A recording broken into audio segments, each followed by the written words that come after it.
अच्छा हुआ गोली हाथ को छूकर निकल गई। अगर सीने पे लगी होती तो खतरे की बात होती। इसलिए घबराने की कोई जरूरत नहीं।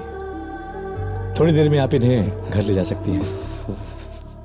मेरे साथ आइए, कुछ दवाइयाँ लिख देता हूँ। ठीक, आइए। Thank you sir. Get well soon.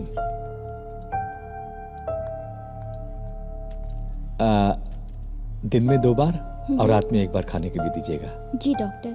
Okay, thank you so much.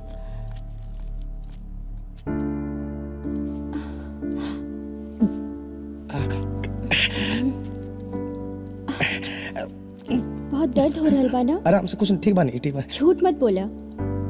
बिना दर्द के कवनो जख्म होला का? तोहरा के बीच में पड़े के का जरूरत रहे? टीडीएस कैसे भाग गई?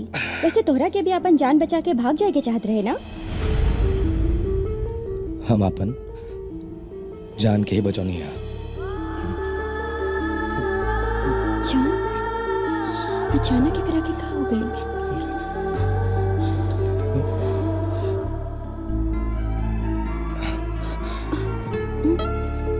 चली।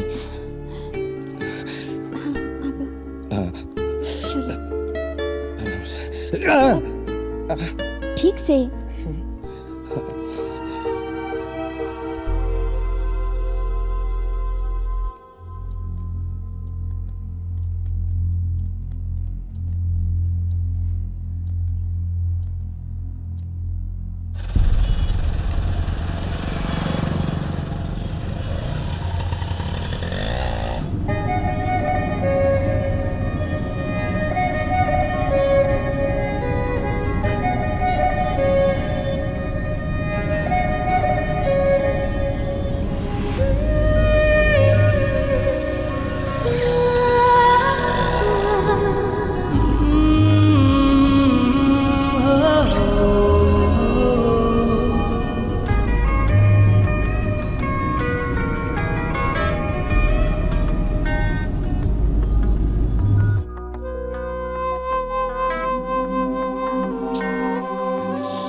अरे बेटा, ई का हो गई? अरे जौन परिवार से हमनी के बोल चाल भी छूट गई, ओकरे खातिर तके गोली खा के आवे के का जरूरत रहल? तहरा से होशियार तो टीडीएसवा बा जे अपन जान बचा के आ भाग गई। आ एगो तू बड़ा बुद्धू जे तारा तनिको अपने जान के परवाह नहीं खे। ये गोली खा के आइल हमके मंजूर बा, लेकिन ये भाग के आई रही ना तो हमारे के गोली मार देले रही थी। लेकिन एगो लड़की के इज्जत और जान बचाओ खातिर जौन कैलस वो एकदम बढ़िया कैलस। चलो बेटा, अंदर चलो।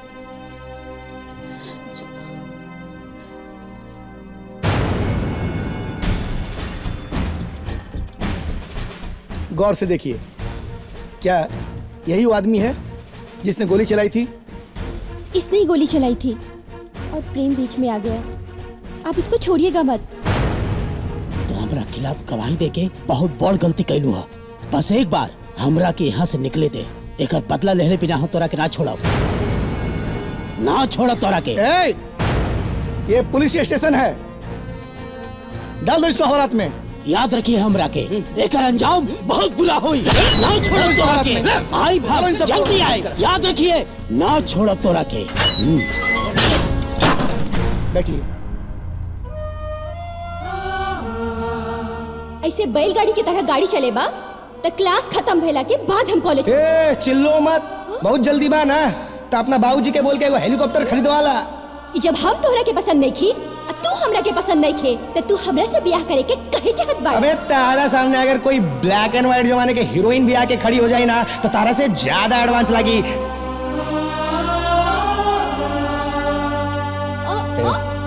कहाँ भागा तारिस? कहाँ भागा तारिस? सप्ताह चला ना?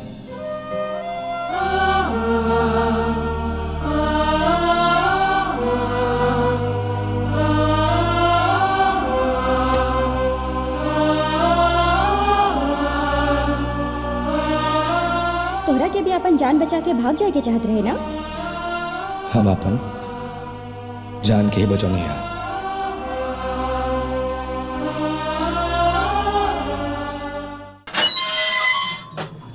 अरे पिंटू, प्रिया कहाँ बा? ओही जा। ठीक बा। ए पिंटू रिपोर्टर, ए हैंडसम बॉय। अच्छा सुन, का? हमारे को काम करबे। रिपोर्टर रिपोर्टिंग न करी तो और का करी? बस ओकरा खातिर पेमेंट अच्छा अरे चाहिए। मिल जाई। अच्छा सुन, हाँ तोरा बहन से मिले खातिर उनकर को सहेली आइल बिया, ठीक बा? ता? ऊ दोनों के बीच के बात रिकॉर्ड करके हमके दे दे। हाँ लेकिन दो लेकिन के बीच के बाद रिकॉर्ड कल तक गलत होला ना? अच्छा, मतलब ते ना करबे आए? अरे हम ऐसा कब कनिया? हाँ लेकिन रिकॉर्ड करे के पैसा अलग से चाहिए और ईमान बेचे की कीमत अलग से। बहुत बदमाश हो गइल बड़े हैं। हाँ का चाहिए बोल? ज्यादा कुछ ना, बस एक टैब चाहिए। टैब चाहिए? हाँ ताकि एक घटिया फोन से छुटकारा मिल जाए। अगर ई दोनों के बीच के बाद हमर काम आ गइल ना बेटा, तो जे मांगबे से दे। ठीक बा, हम जाता नहीं, लेकिन तू पलटिया मत। अबे नरबानी मादा नहीं खे जब पलट जाए। हमरा लगल तो बीच वाला हवा। अबे पता बा, प्रेम के तकलीफ में देख के हमरा बिल्कुल अच्छा ना लगेला। अब तो ओकरा से दूर रहल बिल्कुल भी अच्छा ना लगेला। ए का हुई? रिकॉर्डिंग कैले ला दे। कीमत तो याद बना, टैब के बाद भेल रहे, टैब के। अबे टैबलेट खरीदे खातिर मार्केट जाके पड़ी, काल ला के दे दे। ये कलयुग पे केहू पे भरोसा नहीं कइल जाला।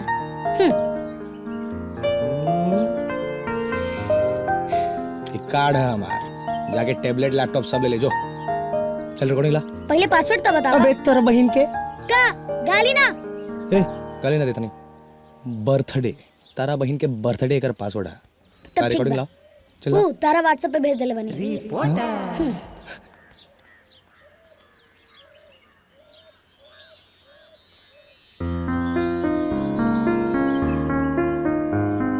पता बा, प्रेम के तकलीफ में देख के हमरा बिल्कुल अच्छा ना लगेला। अच्छा तो का अच्छा लगेला? जब वो हंसत मुस्कुरात रहेला, हमरा पास रहेला, तो हमरा के बहुते अच्छा लगेला। एकर मतलब एकदम साफ बा का कि तू प्रेम में पड़ चुकल बाड़ू। अब ऐसे लजैले से काम न चली। अब जाके प्रेम से साफ साफ बोल दे आई लव यू। ना ना, ये हमरा से नहीं हुई। अब हम ओकर नेचर जानत आनी, वो हमरा के बहुते परेशान कर देई। एगो काम कर, एगो माला ला और 108 बार प्रेम के नाम के जप।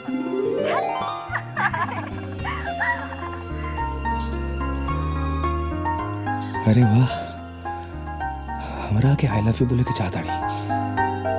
एकर मतलब कि प्रेम के प्रेम कहानी शुरू।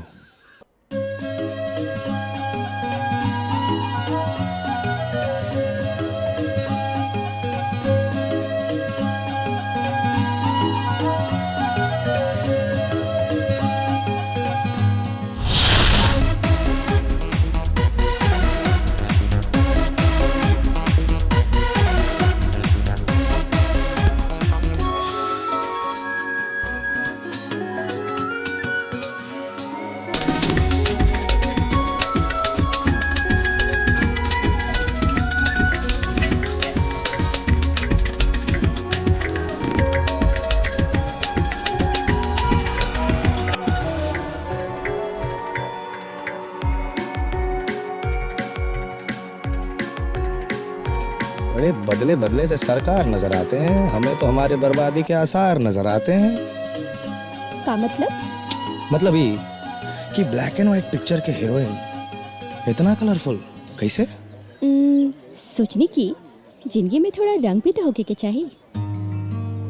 प्रिया, तू हमार ब्यूटी बाड़ू, असली जिंदगी हमारे सामने बा, हमरे साथ बा। तुहार रूप में, तुहार रंग में, तुहार ढंग में, तुहार एहसास में, तुहार बात में, तुहार अंदाज में, हर चीज। तोहरे खातिर तो अपने आप के भी बदल देले बानी। तारा के कुछ और चेंज करे के कोनो जरूरत नहीं के।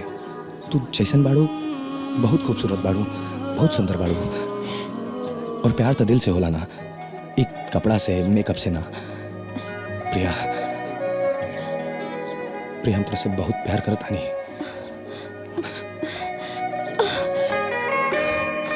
प्रिया, हमरा के पता बा कि तू हमरा से बहुत प्यार करेलू ना? बोला। हमरा के जाय द, हमरा के परेशान मत कर। परेशान नहीं करत यार, हम तोरा के लाइफ में कबो परेशान ना करब, कबो ना। प्रिया, हमनी के परिवार के बीच में जो दुश्मनी पैदा भइल बा, हमनी के कुछ करे के पड़ी। ये हमनी के फर्ज बना, और जब तक ये सॉल्व ना होई हमनी के बियाह ना हो पाई, और ये बहुत खराब बात बा। तू सही कह रहल बाड़ा, हमरा के मिलजुल के कुछ उपाय करे के पड़ी। हाँ प्रिया। का लड़की चाहिए 15 दिन खातिर? अरे देसी मुर्गा के छिला लंडा तो के गरम तावत डाल देम ना, तब यह का सारा अरमान आमलेट बन के रह जाई, समझ ले कि नहीं? फोन रख फोन। अरे यार करबू तू काबल फेसबुकवा पे जब से कोनो लुच्चा हमारे नाम के आगे दलाल लिख देले बना, तब से कुछ लड़किन खातिर हमरा के फोन के पगला देले बा। अरे ई सब छोड़ी और अपन आरती के बियाह के सेटिंग करी। अरे तू परेशान मत होखा, भगवान दास से हम ओकरा बियाह के बारे में बता देले बानी। प्रेम के संगे आरती का बियाह सेम डेट पे होई। बाकी महेंद्र बाबू से तो एक बार बात कर लेती। चिंता मत करा, भगवान दास हमारे सब काम आसान कर दी हैं। ऊ कैसे पैसे नहीं, जा अदरक वाली चाय बनाओ, माथा बहुत गर्म बजा। जा फटाफट। नहीं ते कचड़ पचड़ हाय मिल जाए ना, जवन फोन कैले है घर का राइट सांप से कटवाई देके। हमरा और बेटी के साथ अपना टीडीएस के ब्याह के बात करे आलबानी, अब जल्दी से तारीख फाइनल कर दी। भगवान दास जी, रउआ मालूम नहीं का कि हमरा पोती के त सगाई हो गई बा? हाँ हमरा तो इहो याद बा कि हमरा आँख के सामने प्रेम और प्रिया के सगाई टूट गए रहे। हाँ वो बात तो ठीक बा, लेकिन ऐसा नहीं के टूटल कि जुड़ ना सकेला। रउआ इंतजार करी। कितना इंतजार? इंतजार के फल तो मीठा होला ना। हाँ लेकिन देर करे से सड़ भी जाला, ऐसे इंतजार पे इतना उम्मीद रखल ठीक नहीं के। भगवान दास जी जी रउआ कहे के का चाहते नहीं? हम ही कहल चाहता नहीं, जौना डेट पे ब्याह तय भइल रहे वही डेट पे प्रेम के ब्याह होके जा रहा बा। का मतलब? केकरे संगे? अरे मने नाक के नीचे सहनाई बाज रहा बा, कान का पता नहीं लागल? हाँ अरे लीलाधर बाबू के बेटी आरती के साथ।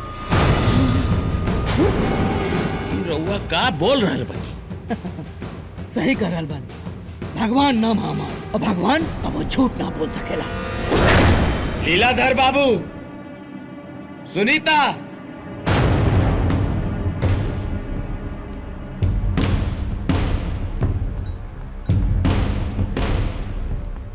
का भइल राजेश्वर बाबू? ये हम का सुन रहल बानी लीलाधर बाबू कि रउआ अपन बेटी के बियाह प्रेम से तय कर देले बानी? हाँ, जब प्रिया का बियाह प्रेम के संगे नहीं खे होत तो हम आरती का बियाह प्रेम के संगे तय कर देंगे। तो हमरा पोती के बसे से पहले घर उजाड़ देला? हाँ? अरे ऐसा नीच हरकत करे में तो हम लोग के तनिको लाज ना आइल हो। हम तो सोचले रहनी कि धीरे धीरे सब ठीक हो जाई, बाकी कब्बो ना सोचले रहनी कि बसत घर में आग लगावे आ जाई रउआ लोगन। जब महेंद्र बाबू अपना बेटा के हित के बारे में सोच सकेले तो रउआ अपना बेटी के हित के बारे में काहे नहीं सोच सकत? आखिर में आपके बेटी के अंदर कमी का बा? हाँ, यह आपके नात बात सगा संबंधी सेम डेट पे ब्याह करके राहुल जले पे नमक छिड़क रहा बाड़े। तो ठीक बा, प्रिया के बियाह भी अब सेम डेट में होई और ये हमार फाइनल डिसीजन बा। केहू के कुछ कहे के बाद भगवान दास जी रउआ बियाह के तैयारी करी। ठीक बा। अरे बेटा ना, अब भगवान भी बियाह के नहीं खे रोक सकत। अब हम सेम डेट में कार्ड छपावे जाते हैं। नमस्ते नमस्ते।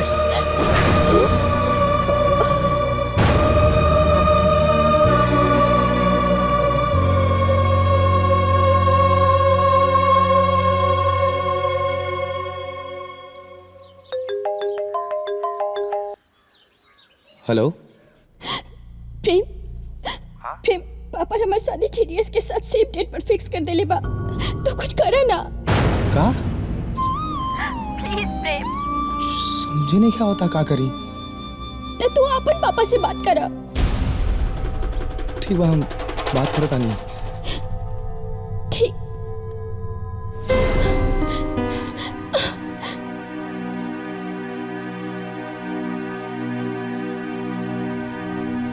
बेटा बैठा खाना खा लो।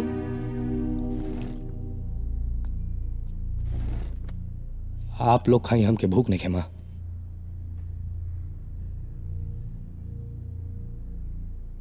बाबूजी माई प्रिया के ना TDS के साथे ब्याह सेम डेट पे तय हो गई बा। तका भाई केहू केहू से तो ओकर बिया होके के रहे ना। बाबूजी हम प्रिया से प्यार करीला। का ई कब भइल? बाबूजी हम आपके आज तक बता ना पाऊनी ना, आपसे बात ना कर पाऊनी। बाकी हम कब इतना ज्यादा प्रिया से प्यार करे लगनी हमके खुद समझ में ना आई। बाकी ये सच है कि हम प्रिया से बहुत प्यार करे नहीं।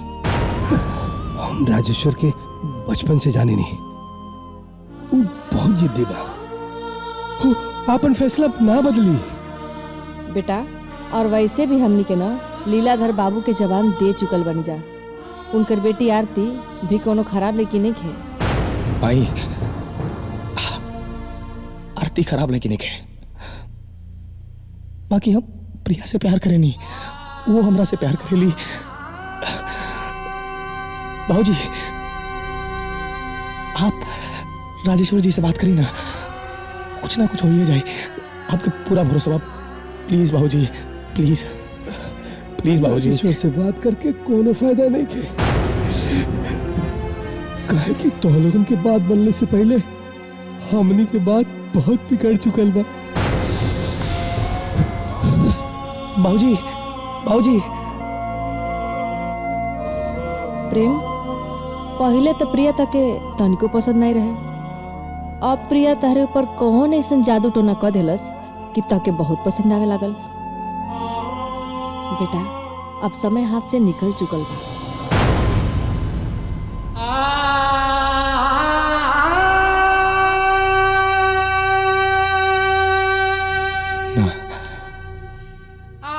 समय अभी भी हमारे हाथ में बा। समय अभी भी हमारे हाथ में बा। प्रिया प्रिया प्रिया प्रिया प्रिया।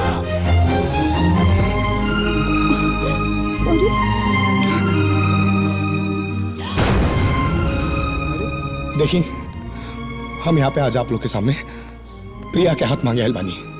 हम प्रिया से बहुत प्यार करीला। हम ओकरा बगैर ना जी सके नहीं। हम मर जाइब आप लोग ना। लेकिन प्रिया की शादी कहीं और तय करके ना बहुत गलत काम कर रहल बानी। बहुत गलत काम। हम सच कर रहल बानी।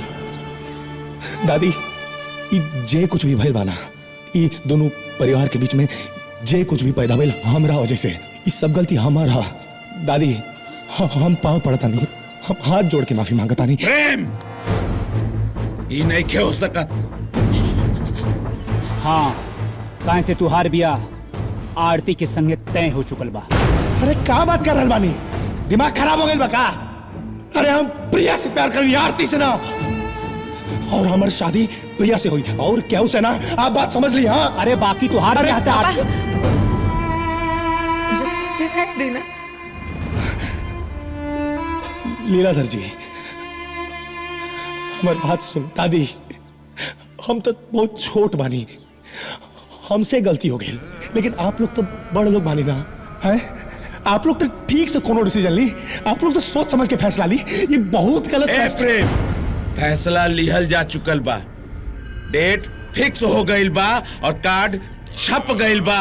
अब तू आइजा से निकल। हमार बात सुनी। निकल आइजा से हमार बात बाहर। सुनी। आप लोग ना ये करके प्रिया के आंख में खाली आंसू दे और कुछ ना। ये शादी ना, ये बर्बादी है, ये मत करिए। ए लड़का, निकाल ऐसे से। दादी समझाई ना, प्लीज प्लीज दादी, प्लीज दादी।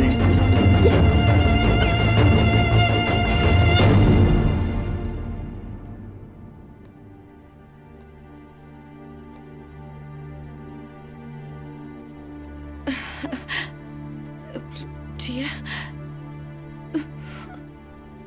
हमरा के माफ कर दे प्रिया। हमरा के मालूम ना रहला कि तू और प्रेम एक दूसरे से इतना प्यार करेला। अगर हमरा के मालूम रही तो हम कबो तो दोनों के बीच में ही में ना करती। कह के हम तो हमेशा तोरा प्रेम के लड़ते झगड़ते ही देख ले रानी। लेकिन अब हमरा के पता चल गेल बा कि प्रेम खाली हमार बहन प्रिया खातिर बनल बा और केहू खातिर ना। कुछ प्रेम कहानी अधूरा रह चल, लेकिन कोशिश कैला पर पूरा भी तो कइल जा सकेला। प्रिया और टीडीएस के शादी के कार्ड आयल बा, बाकी हाँ में बियाह में शामिल नहीं हो सकत ना। पूरा परिवार जाई, काहे कि एगो बेटी के बियाह में आशीर्वाद देहल बहुत पुण्य के काम होला। और प्रिया के तो ओसहू हम अपन बेटी मान चुकल बानी। रुक जाए पंडित जी।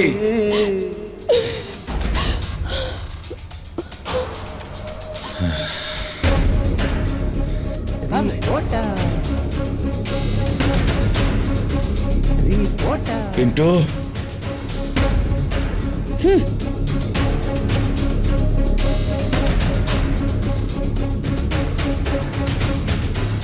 पापा ये देखिए।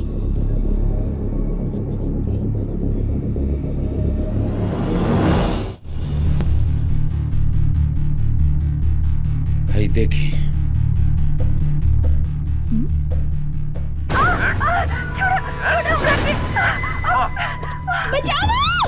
जल्दी करा, चला जल्दी।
चल गाड़ी खोलो, जल्दी।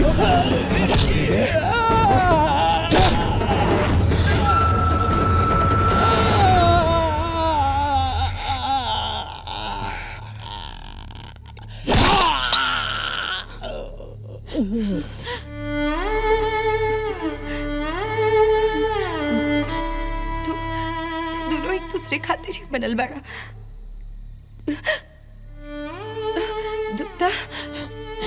तो फिर इज्जत संस्कार के बंधन में काहे बंधल बाड़ा लोग? अरे जब तू दोनों एक दूसरे से इतना प्यार करेला लोग, तो फिर का सोचा तारा लोग? इज्जत तो लोग के प्यार के क्यों ना समझी, क्यों ना? अरे अब तक हम तू दोनों की इज्जत से भाग जाए के चाहिए। भाग जा लो यहाँ से, कहीं जाके शादी कर लो लोग। भाग जाए, शादी कर ले। कल हमारी शादी है और अगर हम अपन माँ बाबू की इज्जत के लाग के चल जाई तो हमरा से खुद घर लड़की के होई। प्रेम हमरा के भूल जा, माफ कर दी हमरा के, माफ कर दी। कैसे बात कर रहा बाड़ू? कहाँ बोल रहा बाड़ू? खैर हमके तो हर सोच पे बहुत नाज बा। हाँ एकदम सही सोच रहा बाड़ू। आरती, अगर भाग के अपन अरमान पूरा करे के हमनी के इच्छा होत ना था, हमनी के कब के भाग के शादी कर लेती। बाकी तनी मनी संस्कार हम सब में बा। खैर अब तू लोग घर जा, बहुत रात हो गई बा, क्यों देख ले तो पता ना का सोची। देखा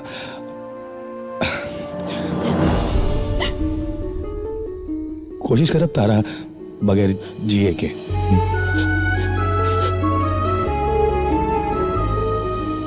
भगवान दास जी, लड़का हमार लड़की से बहुत प्यार करेला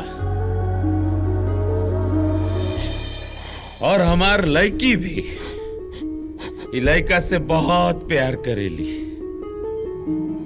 बाकी ये दोनों जन अपन प्यार से ज्यादा अपन कुल खानदान से ज्यादा प्यार करेले।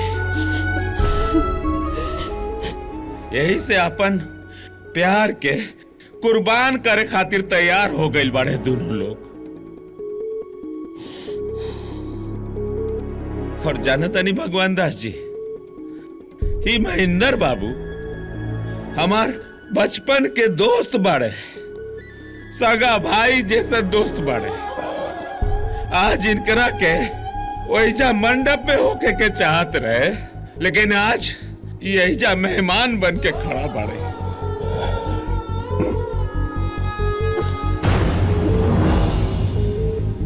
मामा, प्रेम की शादी प्रिया के संगे हो जाएगी चाहिए।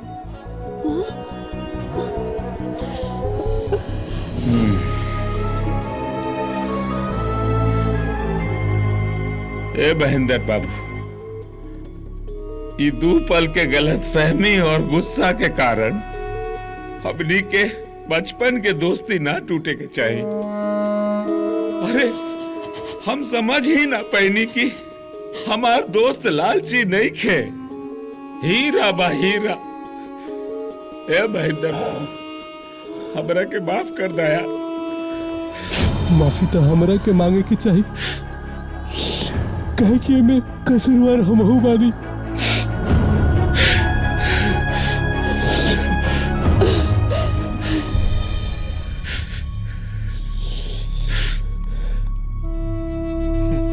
जौन लड़का अपना जीवन साथी खातिर अपना जान का बाजी लगा सकेला, वह वो लड़की के खुश रख सकेला। और आज अगर प्रिया के शादी की और के साथ हो गई तो प्रिया जीवन में कभी खुश ना रही। ओकरा आंख में सिर्फ और सिर्फ आंसू रही, आंसू।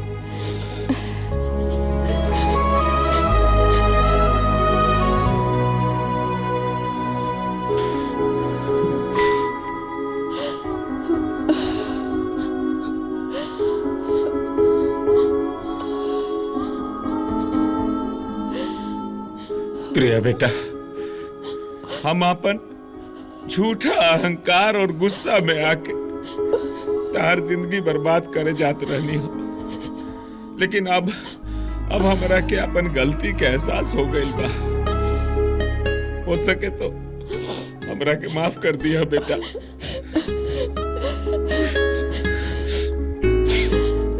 हमरा के माफ कर दे बेटा।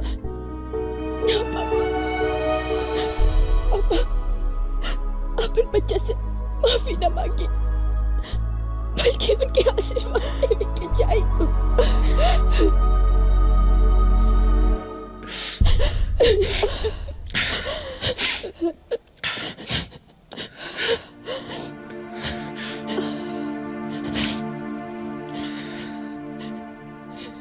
हम बकलोल रही प्रिया, जोन प्रेम और तारा प्यार के बीच में आगिल रही। तारा खातिर प्रेम से अच्छा जीवन साथी केहू दूसर हो ये नहीं कह सकत।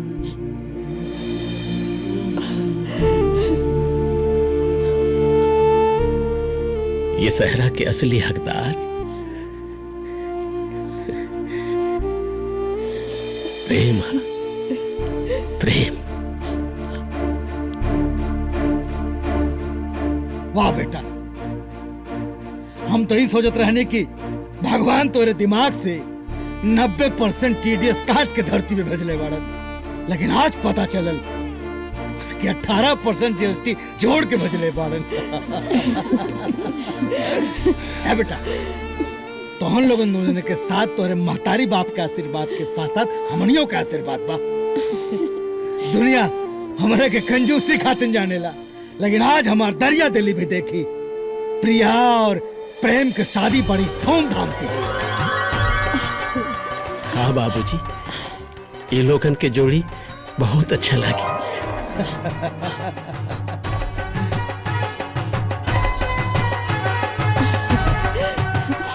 देख लो देखा, जेकर जोड़ी राम बनावे ओके कोई न तोड़ पावे। मालिक, एक बात हमार सुन ली ना। हाँ बोला। रउआ लोग के झगड़ा के चक्कर में हम अपन मेहरारू से बहुत दूर दूर रहनी। हाँ जी, सही कहता नहीं, हमली के मिले के चांस कम मिली। हाँ हाँ, जब तक जागल रहा तब तक लागल रहा। ढीला था